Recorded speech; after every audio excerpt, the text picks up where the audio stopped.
أعوذ بالله من الشيطان الرجيم بسم الله الرحمن الرحيم لكن الذين اتقوا ربهم لهم جنات تجري من تحتها الأنهار خالدين فيها نزلا من عند الله وما عند الله خير للأبرار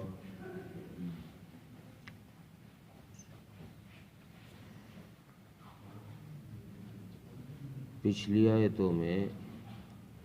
اللہ تبارک و تعالیٰ نے رسول اکرم صلی اللہ علیہ وسلم کو خطاب کر کر امت مسلمہ کو یہ پیغام پہنچایا کہ ان کافروں کو ہم نے دنیا میں جو آسائشیں دے رکھی ہیں، جو آرام دے رکھا ہے، جو پریشانیاں سے ان کو بچا کے رکھا ہے، تمہیں دیکھ رہا ہے کہ ان کے پاس جائیداد بھی ہے، مکان بھی ہے، گاڑی بھی ہے، ہر سہولت ہے، تو ان کو دیکھ کر تم یہ نہ تصور کرنا کہ ہم نقصان میں، ہم خسارے میں ہیں، کیونکہ ان کے مرنے کے بعد ان کا ٹھکانہ جہنم ہے جو بہت ہی برا ٹھکانہ ہے۔ اب اس آیت میں اسی خیال کا اللہ تبارک و تعالیٰ نے رد فرمایا، جو ایک وہم پیدا ہو سکتا تھا سابقہ کلام سے، ایک وہم پیدا ہو سکتا تھا، ایک شک پیدا ہو سکتا تھا کہ جن لوگوں کو اللہ تبارک و تعالیٰ نے دنیا میں بہت کچھ عطا کر رکھا ہے، بہت ساری چیزیں، بہت ساری سہولتیں دنیا کی دے رکھی ہیں، اللہ تبارک و تعالیٰ نے ان کو فرمایا متاع قلیل، کہ یہ تھوڑا سا سامان ہے جو ہم نے ان کو دیا ہے، دنیا کی تھوڑی سی ہی دولت ہے جو ان کو دی ہے، تھوڑا سا عیش ہے جو ان کو دیا ہے۔ تو جب جن کو عیش و عشرت اور آرام و راحت ملا ہوا ہے، ان کے بارے میں اللہ فرما رہے ہیں کہ یہ تھوڑا سا ہے، تو ان کے دل میں یہ خیال آ سکتا تھا کہ بھائی ہمارے پاس اتنا ہونے کے باوجود تھوڑا سا ہے، مسلمانوں کے پاس تو بالکل بھی نہیں ہے، مسلمانوں کے پاس تو بالکل بھی نہیں ہے۔ اللہ تبارک و تعالیٰ نے اس خیال کو رد فرماتے ہوئے، اس کا جواب دیتے ہوئے فرمایا کہ جو نیک بندہ دنیا کی زندگی میں رہ کر ایسے اعمال کر جائے کہ جس کے ذریعے سے آخرت کی نعمتیں خریدی جا سکتی ہوں، جس کے ذریعے سے آخرت کی نعمتوں کا وہ مستحق بن سکتا ہو، تو پھر یہ آدمی دنیا میں اگرچہ اس نے عیش کی زندگی نہیں پائی، لیکن یہ دنیا سے بہت کچھ کما کر لے گیا۔ دنیا میں اگرچہ اس نے عیش و آرام نہیں ملا، پیسے نہیں تھے زیادہ، تنگی کی زندگی گزری، حالات سخت تھے، کھانا اچھا نہیں ملا، مکان اچھا نہیں ملا، اے سی کا، ایئر کنڈیشن کا کمرہ نہیں ملا، لیکن دنیا میں رہ کر اس نے ایسے اعمال کیے کہ جن سے اللہ راضی ہوتا ہے، جن سے جنت واجب ہوتی ہے، ایسے اعمال کر کے اگر دنیا سے یہ چلا گیا تو یہ بہت کچھ کما کر دنیا سے لے گیا، چونکہ اصل زندگی آخرت کی ہے، وہاں جا کر اس کو جنت کی وہ نعمتیں مل رہی ہیں، وہ چیزیں مل رہی ہیں۔ قرآن جن کے بارے میں کہتا ہے کہ لا تدرکہ الابصار، تمہاری آنکھوں نے ایسی چیزیں کبھی نہیں دیکھی ہوں گی اور تمہارے دلوں پر ایسے خیالات کبھی نہیں گزرے ہوں گے جیسی نعمتیں ہم نے تمہارے لیے تیار کر رکھی ہیں، تو یہ دنیا تو اس کے مقابلے میں کچھ بھی نہیں ہے، یہ تو بہت تھوڑی ہے۔ اس لیے اللہ نے فرمایا کہ ہم ایسے لوگوں کے لیے جو دنیا سے اچھے کام کر کے چلے جائیں، یعنی تقوی اختیار کر کے چلے جائیں، دنیا کی گندگی سے اپنے آپ کو بچا کر لے جائیں، تو ان کے رب کے پاس ان کے لیے ایسے باغات ہیں جن کے نیچے سے نہریں بہہ رہی، ان کے مکانات، ان کے محلات ایسی جگہ پر ہوں گے، چونکہ یہ نہروں جہاں بھی اللہ تبارک و تعالیٰ نے جنت کا ذکر کیا نا، تو وہاں تحتہا الانہار ضرور لفظ لے کر آئیں۔ اس کی وجہ یہ ہے کہ دنیا میں ہر آدمی اپنا مکان اس جگہ بنانا چاہتا ہے جہاں پانی اچھا ہو، جہاں پانی کی فراوانی ہو، میٹھا پانی ہو، پیڑ پودے اچھے ہوں، ہر آدمی ایسی جگہ پر اپنا مکان ٹھنڈے علاقے میں بنانا چاہتا ہے تو اللہ تبارک و تعالیٰ فرماتے ہیں کہ ہم نے ان کے لیے پہلے ہی ایسی جگہ مکان تیار کر رکھا ہے جو ان کے دل کے اندر چاہت ہے کہ میرا مکان نہر کے کنارے پر ہو، اس کے چاروں طرف پانی ہو، جھیل ہو، اور وہاں اچھے پیڑ پودے ہوں، اچھی ہوا آتی ہو، تو اللہ فرما رہا ہے کہ ہم نے اس کے لیے پہلے ہی وہ چیز تیار کر کے رکھی ہے۔ اور آگے فرمایا ان کے اکرام کو بڑھانے کے لیے پھر اللہ ایک لفظ اور لے کر آئے ہیں، فرمایا نزلا من عند اللہ، کہ ان کا اللہ کے یہاں ان کی مہمان نوازی کی جائے گی۔ اللہ تبارک و تعالیٰ کے یہ مہمان بنیں گے، اللہ ان کا میزبان ہوگا۔ نزلاً کہہ کر اللہ تبارک و تعالیٰ نے ان کے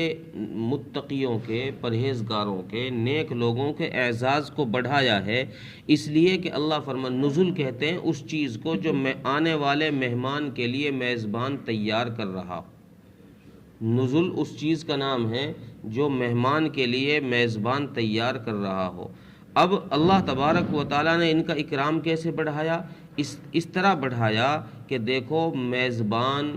آنے والے مہمان کا نہیں، اپنی عزت کا خیال کرتے ہوئے اپنی حیثیت کے مطابق مہمان کی مہمان نوازی کرتا ہے۔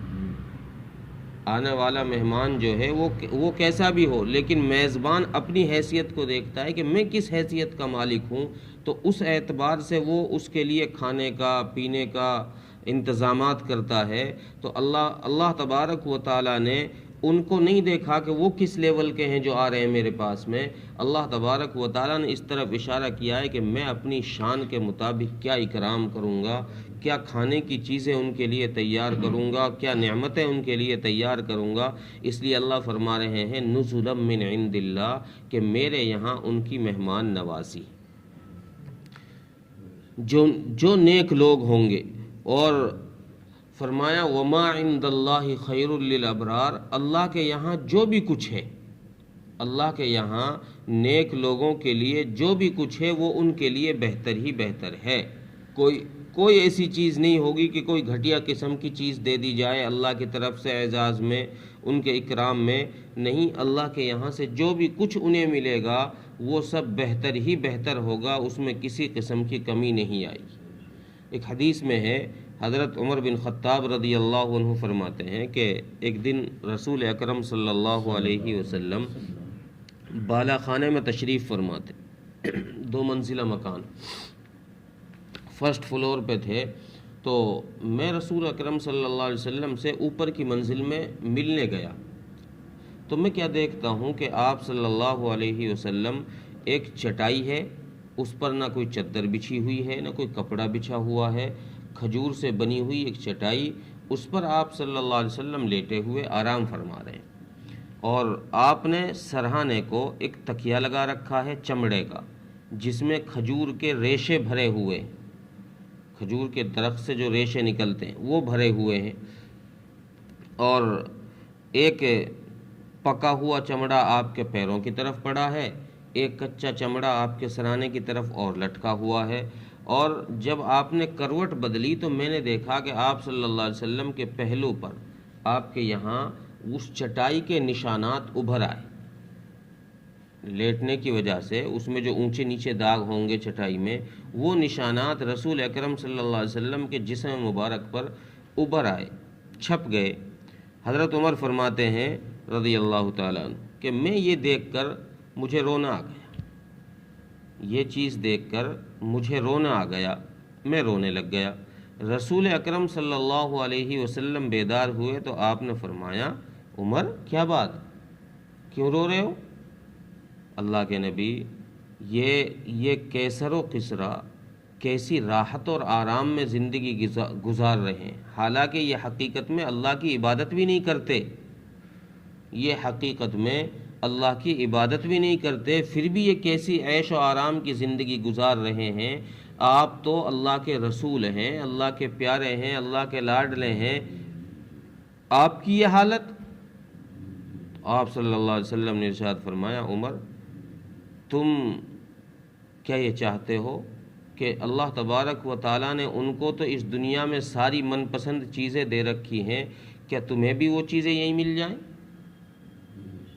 فرمایا کہ نہیں، ہمارے لیے اللہ تبارک و تعالیٰ نے آخرت کو رکھا ہے، ان کے لیے دنیا میں جو راحت مل گئی ان کو بس مل گئی، اینڈ ہو گیا اس کا۔ جس دن موت آئے گی اس کے بعد سے ان کی سزا ایسی شروع ہوگی کہ وہ ہمیشہ سزا بھگتتے رہیں، اس میں کسی قسم کی کمی نہیں ہوگی، کوتاہی نہیں ہوگی۔ ایک دوسری روایت میں ہے کہ حضرت عمر بن خطاب رضی اللہ عنہ فرمایا کہ یا رسول اللہ، آپ یہ ان کیسر و کسرا کو دیکھو، یہ کیسے عیش و آرام میں ہے، آپ اپنی امت کے لیے بھی دعا فرما دیں کہ اللہ ان پر بھی آسائشیں نازل فرما دے، ان پر بھی یہ تنگی نہ رہے، پریشانی نہ رہے، بھوکے نہ رہے، آپ ان کے لیے بھی دعا فرما دیں۔ تو آپ صلی اللہ علیہ وسلم نے یہی ارشاد فرمایا کہ عمر، یہ دنیا، تم یہ چاہتے ہو کہ اس دنیا میں ہی ساری پسند کی چیزیں مل جائیں، جیسے ان کو ملی پڑی ہیں، ان کو ملی ہوئی ہیں، ایسے ہی تم کو بھی ساری پسند کی چیزیں دنیا میں مل جائیں؟ نہیں عمر، ہمارے لیے اللہ تبارک و تعالیٰ نے پسند کی چیزیں آخرت میں رکھی ہیں۔ ایک دوسری روایت میں ہے، حضرت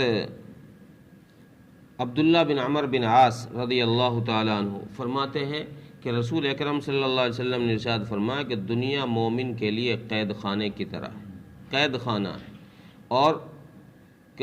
کال کے زمانے کی طرح ہے، یعنی جب بھوک مری قحط سالی کے زمانے کی طرح دنیا مومن کے لیے ہے۔ جس دن وہ دنیا سے جاتا ہے، جس دن اس کی روح پرواز کرتی ہے، تو وہ اس قید خانے سے اور کلجگ کے زمانے سے، کال کے زمانے سے اپنا آپ کو چھٹکارا پا لیتا ہے۔ اور ایک دوسری حدیث میں فرمایا کہ اللہ جس بندے سے محبت فرماتے ہیں، اللہ جس بندے سے محبت فرماتے ہیں اس کو دنیا سے ایسے بچاتے ہیں جیسے تم اپنے بیمار کو پانی سے بچاتے ہو، جیسے تم اپنے بیمار کو پانی سے بچاتے ہو، ایسے ہی اللہ تبارک و تعالیٰ اپنے نیک بندوں کو دنیا کی آسائشوں سے، دنیا کی گندگی سے بچا کر لے جاتے ہیں۔